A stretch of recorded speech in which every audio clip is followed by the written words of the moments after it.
सहनावतु सहनौ भुनक्तु सह वीर्यं करवावहै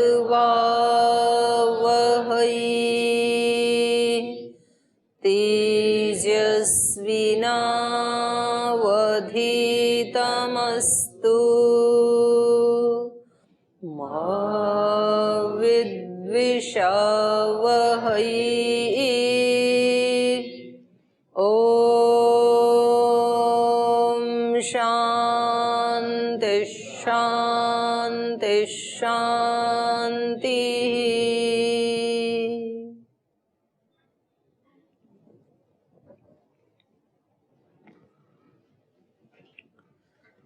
तीन प्रकार के तप के बारे में हम गीता के 17वें अध्याय में अध्ययन कर रहे हैं और उसमें सबसे पहला तप है शारीरिक तप, फिर दूसरा वाणी का, तीसरा मानस तप, मन का तप।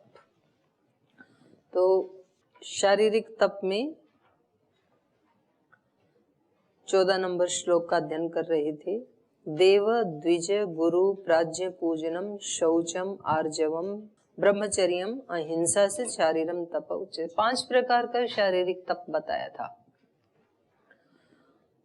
देव द्विज गुरु प्राज्ञ, इन लोगों का पूजन जो अपने से श्रेष्ठ हैं, चाहे वो ज्ञान में बड़े हैं, आयु में बड़े हैं या आचरण में हमारे से श्रेष्ठ हैं, तपस्या में हमारे से बड़े हैं, किसी भी दृष्टि से जिन्होंने अपनी आत्मा का उत्थान किया है उनका यथायोग्य आदर सत्कार और उनसे कुछ ग्रहण करने के पात्र बनना, क्योंकि उनसे फ्री में मिल जाएगा।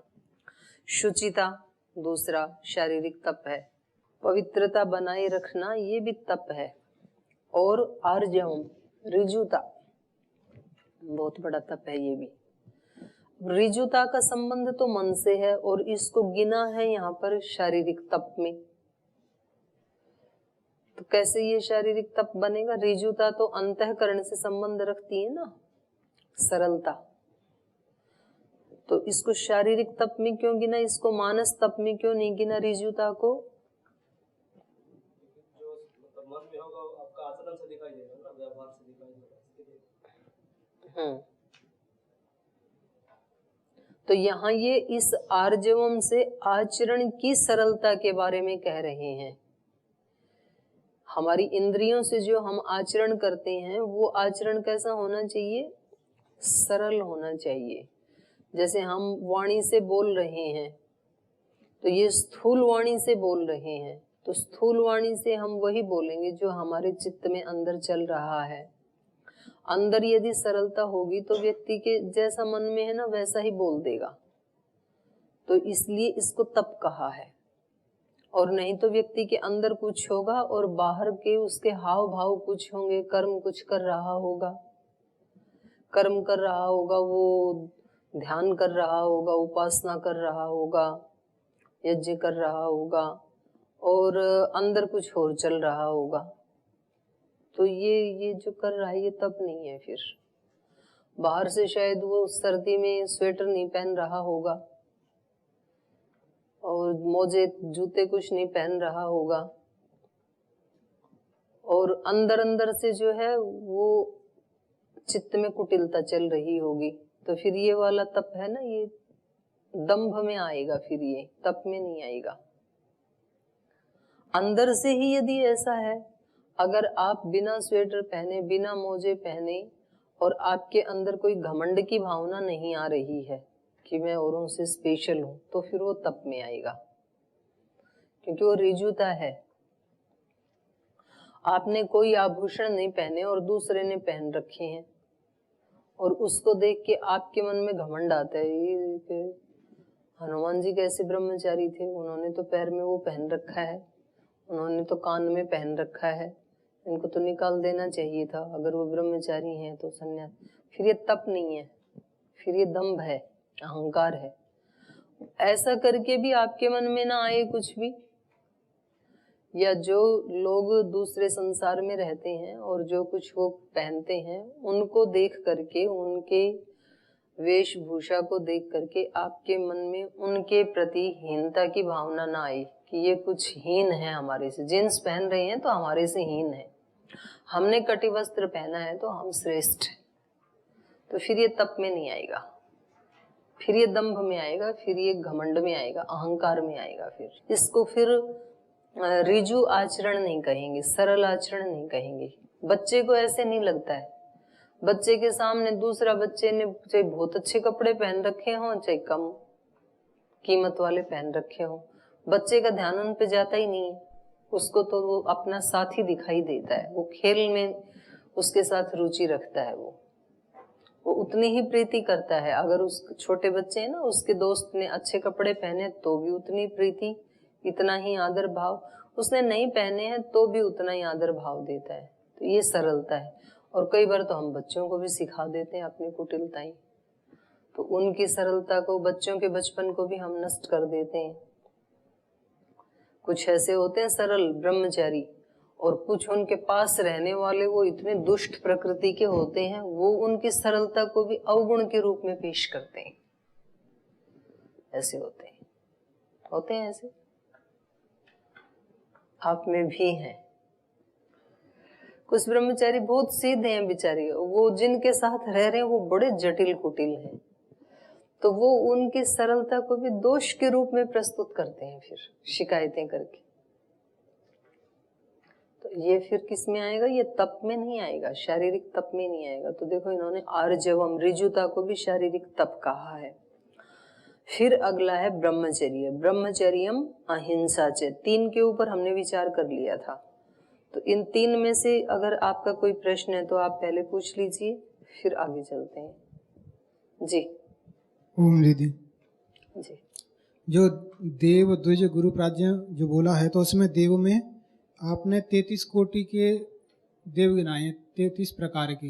हाँ। तो आदित्य 12 प्रकार के, 11 प्रकार इंद्रियां, 8 प्रकार के पशु और अश्विनी कुमार।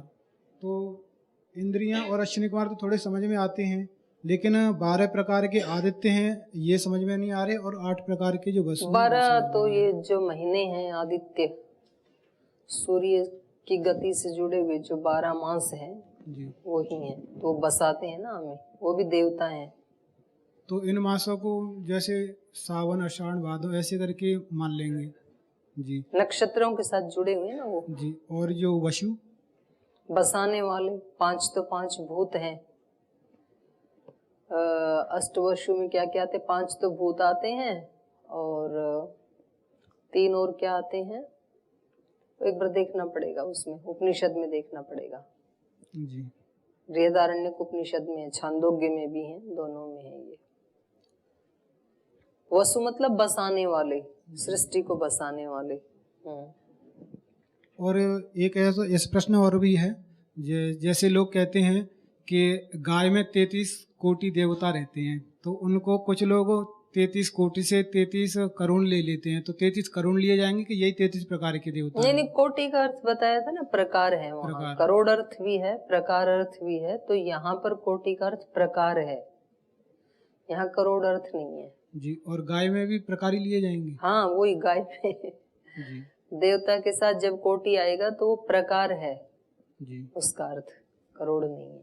आगे चलो फिर। तो ये 3 प्रकार का शारीरिक तप, श्रेष्ठ जनों का पूजन, शुचिता, रिजुता, सरलता। अगला है ब्रह्मचर्य। ये शब्द अपने आप में मतलब इतनी महिमा को समेटे हुए है कि इसका वाणी से वर्णन करना लगभग असंभव जैसा है, जो ब्रह्मचर्य है। और जिस संस्थान में आप पढ़ रहे हैं, ये उसके जो सिद्धांत हैं वो आर्य समाज उसके मूल में है, वैदिक परंपरा उसके मूल में है। और वैदिक परंपरा को या आर्य समाज को एक शब्द में कहें तो महर्षि दयानंद कह सकते हैं। और महर्षि दयानंद के भी जीवन को एक शब्द में यदि कहें तो वो है ब्रह्मचर्य। मतलब इसमें सब कुछ आ जाता है। ये इतना बड़ा शब्द है। महर्षि दयानंद ने जितने भी कार्य किए और आज भी उनके संगठन का विस्तार केवल देश में नहीं विदेशों में भी इतना बड़ा जो है, तो उस सब के मूल में क्या है? ब्रह्मचर्य। ब्रह्मचर्य का मतलब होता है जो विराट का पुजारी है, जो छोटी चीज का पुजारी नहीं है, क्षुद्रता का पुजारी नहीं है, जो उदारता का पुजारी है। जैसे कुछ लोग होते हैं जो क्षुद्रता के पुजारी होते हैं, लोक की भाषा में उनको कहते हैं दीवानापन। कोई किसी चीज के पीछे पागल हो जाता है ना, कोई धन के पीछे है, कोई रूप के पीछे पागल है, कोई शब्द के पीछे पागल है। जो पांचों विषय हैं इंद्रियों के, उनमें एक एक व्यक्ति एक एक विषय के पीछे उसमें एक दीवानगी होती है, एक पागलपन होता है। उसके लिए वो सब कुछ दांव पे लगाने को तैयार होता है। तो कोई किसी शब्द के पीछे उसको इतना पागलपन होता है, किसी व्यक्ति के शब्द उसको उसकी आवाज बहुत अच्छी लगती है, उस आवाज के पीछे सब कुछ तबाह कर देता है। एक व्यक्ति को किसी एक विशेष रूप के प्रति आकर्षण है, उस रूप की प्राप्ति के लिए वो माता पिता कुल खानदान अपने सिद्धांत मान मर्यादा सब तबाह कर देता है। तो उसके लिए पागलपन, शब्द के लिए, स्पर्श के लिए, रूप के लिए, रस के लिए, गंध के लिए, ऐश्वर्य के लिए, प्रसिद्धि के लिए, लोभ लालच के लिए, ये सारे क्या हैं? क्षुद्रता के प्रति पागलपन। और ब्रह्मचर्य क्या है? विराट के प्रति पागलपन। इसमें कौन आएंगे? सारे ऋषि मुनि, सारे भक्त, जितने भी भक्त हुए, जितने भी ऋषि मुनि हुए हैं, जितने भी देश भक्त हुए, जितने भी ईश्वर भक्त हुए, ये सारे क्या हैं? विराट के पुजारी। और ये सारे क्या हैं? ब्रह्मचारी। ब्रह्मचारी ही किसी विराट लक्ष्य की अभिप्सा कर सकता है। जिसके जीवन में कोई बड़ा लक्ष्य नहीं है वो व्यक्ति ब्रह्मचारी नहीं हो सकता है। और जिसका बहुत ऊंचा लक्ष्य है, उसने यदि शादी भी कर ली तो वो ब्रह्मचारी ही है। कम मिलते हैं ऐसे, अपवाद मिलते हैं ऐसे, ऐसा नहीं है।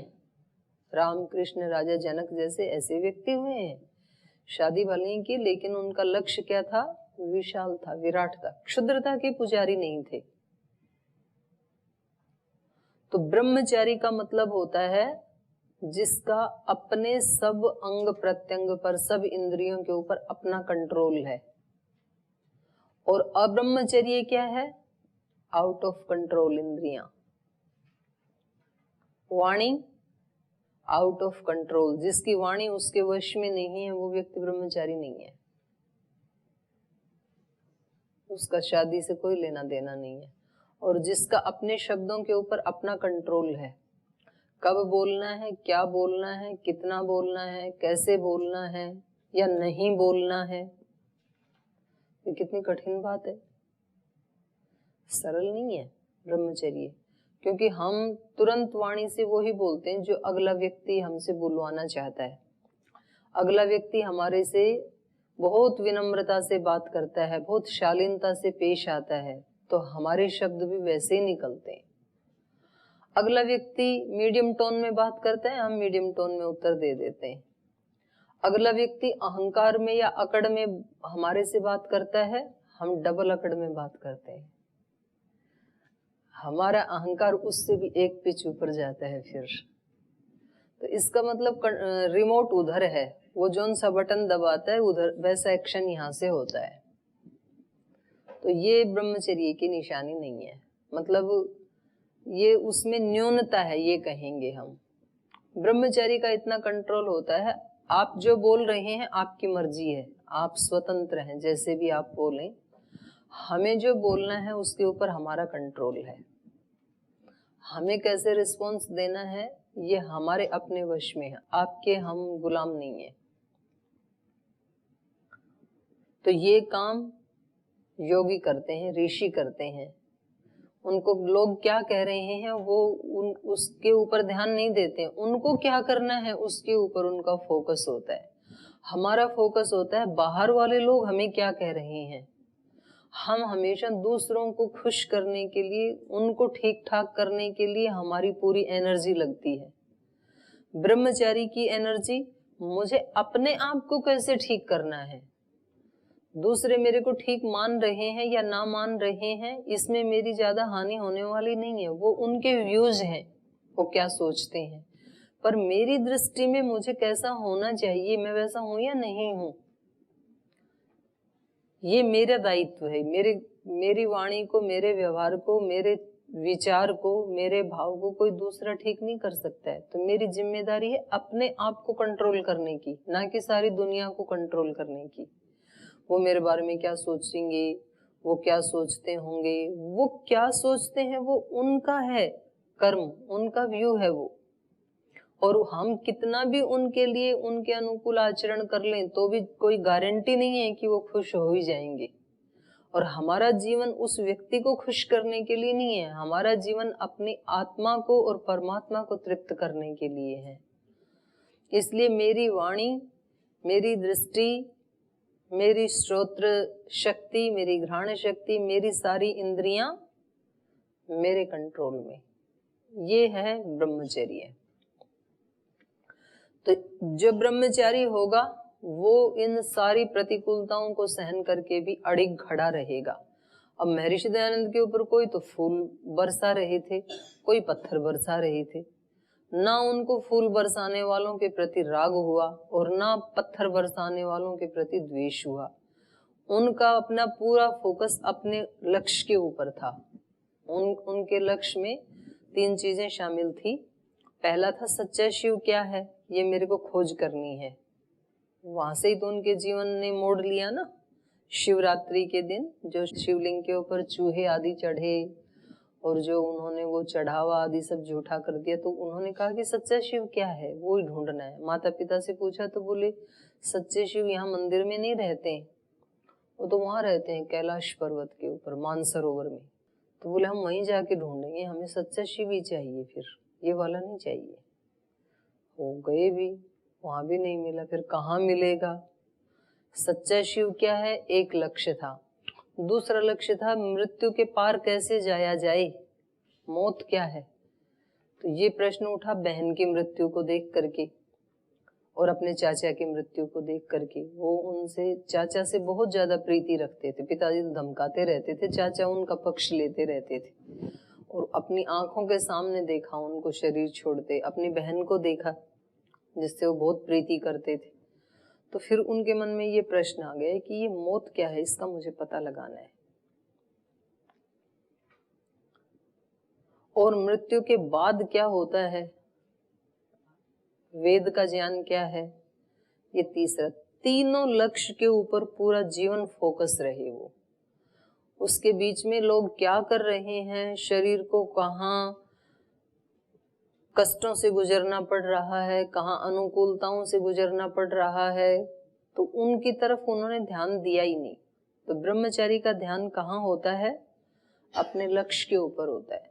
ब्रह्मचारी ही अपने लक्ष्य पे फोकस कर सकता है, ब्रह्मचारी ही कोई बड़ा लक्ष्य बना सकता है।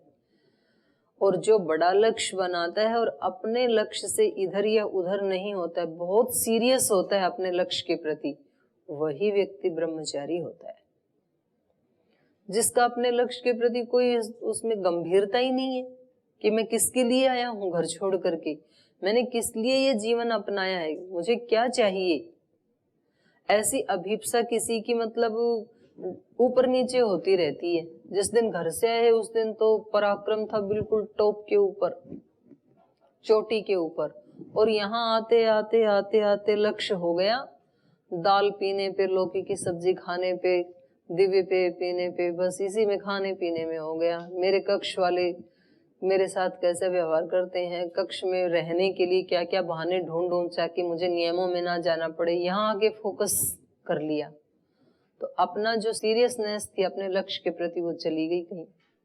याद ही नहीं है कि क्यों छोड़ा था मैंने, क्यों ये रास्ता चुना था, ऐसा मुझे क्या चाहिए था जिसके लिए मैंने नौकरी को ठुकराया, शादी को ठुकराया, माता पिता के प्रेम को ठुकराया, भाई बहनों को ठुकराया, सारे संसार के जो सुख मिलने थे उनको तिलांजलि दी। किस लिए, क्यों, क्या चाहिए?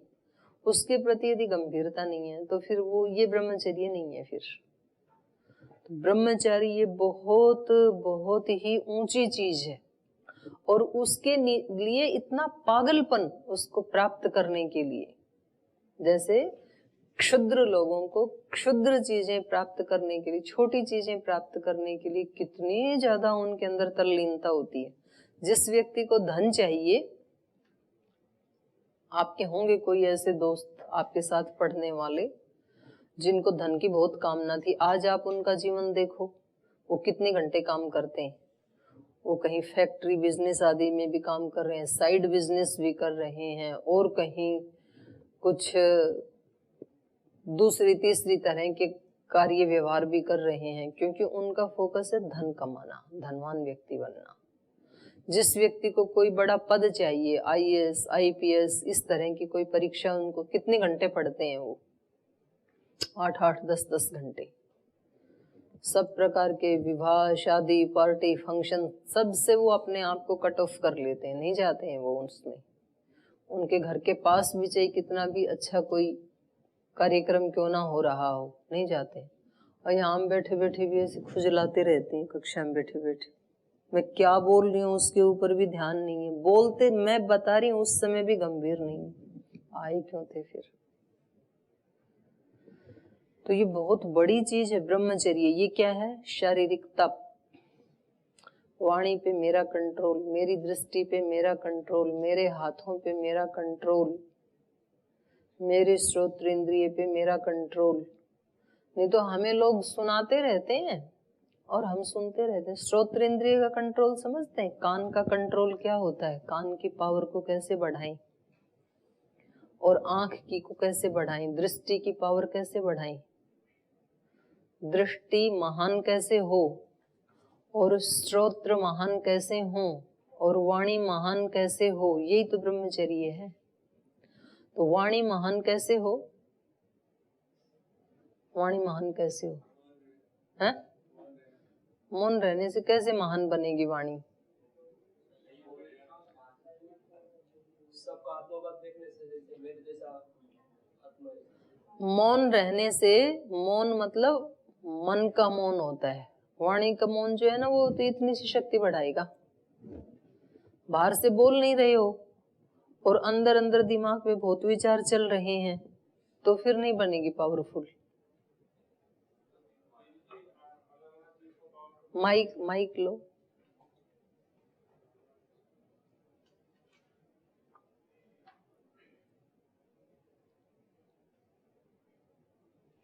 हाँ, ओम दीजिए, अलग अलग चीज को लेके बैठेंगे तो समझ आएगा ना, तो मूल को पकड़ना है ना, मेन तो मन है ना। और आपको मैं ऐसे उदाहरण बता दूं कि जो वर्षों से नहीं बोले और फिर भी जीवन में कुछ बड़ा नहीं कर पाई, तो फिर उसका क्या उत्तर देंगे आप? तो आपने तो बताया है कि वर्षों से नहीं बोले मतलब मौन रहे। हाँ, तो और लेकिन फिर भी अंदर कोई बड़ा काम नहीं तो किया। अंदर से तो कुछ और चल रहा होगा शायद। तो यही तो मैं कह रही हूँ कि केवल बाहर से मौन रहना मात्र से वाणी नहीं, वाणी को स्ट्रॉन्ग बनाने के लिए, वाणी को ब्रह्मचर्य से युक्त करने के लिए, वाणी को महान बनाने के लिए अनेक उपाय हैं। उपाय के ऊपर तो बाद में जाएंगे, पहले हम ये तो समझें कि वाणी की महानता मतलब क्या। आप क्या समझे? मौन रहेगा, और जिस दिन वो मौन खोलेगा और वो जो बोलेगा, तो उसकी वाणी को आप कह रहे हैं कि वो महान हो जाएगी, उसमें पावर आ जाएगी। तो वो पावर क्या? वो बिना माइक के ऊंचा बोल देगा, इसको पावर कहते हैं क्या? वे ज्यादा बोलेंगे तो फिर उसको माइक लगाना पड़ता है, वाणी मतलब डाउन आ जाती है। और कुछ दिन मौन रहे और उसके बाद बिना ही माइक के यहाँ बोले तो 2 किलोमीटर जाके सुने, तो इसको कहेंगे क्या? वाणी की पावर। वाणी की पावर तो ओज बोल सकते हैं उसे, उसे कैसे बढ़ाना है तो वो नहीं पता। नहीं, पहले ये बताओ वाणी की पावर मतलब क्या? ओज वाणी ओज को महान बनाना है, उसका क्या अर्थ है? हाँ बताओ। दूसरा माइक दे दो भाई। ओम जी। ये वाणी का ये आपका तब यही है कि मतलब मैं कुछ भी बोले आगे वाला मेरा बात से प्रभावित हो जाए, ये भी हो सकता है। ये भी वाणी की महानता है। मैं जो बोल रहा हूँ उसका प्रभाव पड़े सुनने वाले के ऊपर, ये वाणी की महानता है। नहीं तो घर में 2-4 बच्चे सुनते नहीं है, माता पिता पूरे दिन चिल्लाते रहते हैं और फिर कहते हैं ये सुनते ही नहीं है। तो सुनते नहीं है तो आपकी वाणी में पावर नहीं है, इसका मतलब आप जो बोल रहे हैं। तो एक तो ये हो गया पावरफुल वाणी। एक और नहीं, और बताएंगे ना हैं? नहीं, शक्ति की बात है। हाँ चलो, ये इसको भी शक्ति कह सकते हैं कि उसकी वाणी से असत्य नहीं निकलता है। चाहे कुछ भी हो जाए उसको वाणी से सत्य ही बोलना है। तो ये काम कौन कर पाएगा? लेकिन ये उसमें आएगा जिसमें आत्मबल होगा, आत्मिक बल में आएगा। वाणी की पावर, वाणी की पावर मतलब क्या? वाणी शक्तिशाली मतलब क्या?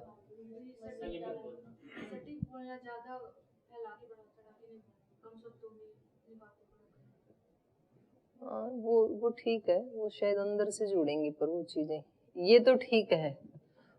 वाणी पावरफुल मतलब उसकी वाणी का दूसरे पे प्रभाव पड़े। एक मैंने कल बताया था आपको, वाणी की शक्ति का मतलब है आपकी बात पे दूसरे विश्वास करें, अपना भरोसा कायम करना लोगों के बीच में। मतलब व्यक्ति ये कहेंगे भाई उस व्यक्ति ने अगर ये बात बोली है ना, तो आंख बंद करके विश्वास कर लो, ऐसा ही है। कुछ ऐसे नेता होते हैं, कुछ ऐसे पदाधिकारी होते हैं, उनके पास जाते हैं तो उनको कहते हैं जी हमारा ये काम करना है। वो जी भाई ये नहीं हो पाएगा, आप चाहे 1 चक्कर लगाएं चाहे 4 चक्कर लगाएं, नहीं हो पाएगा। और उसने कहा ठीक है आप जाओ, ये काम हो जाएगा, आपको बार बार आने की जरूरत नहीं है। और वो काम कर दिया उन्होंने। तो ऐसा उन्होंने 10, 20, 50, 100 बार किया तो अब उस व्यक्ति की ये पहचान बन जाती है।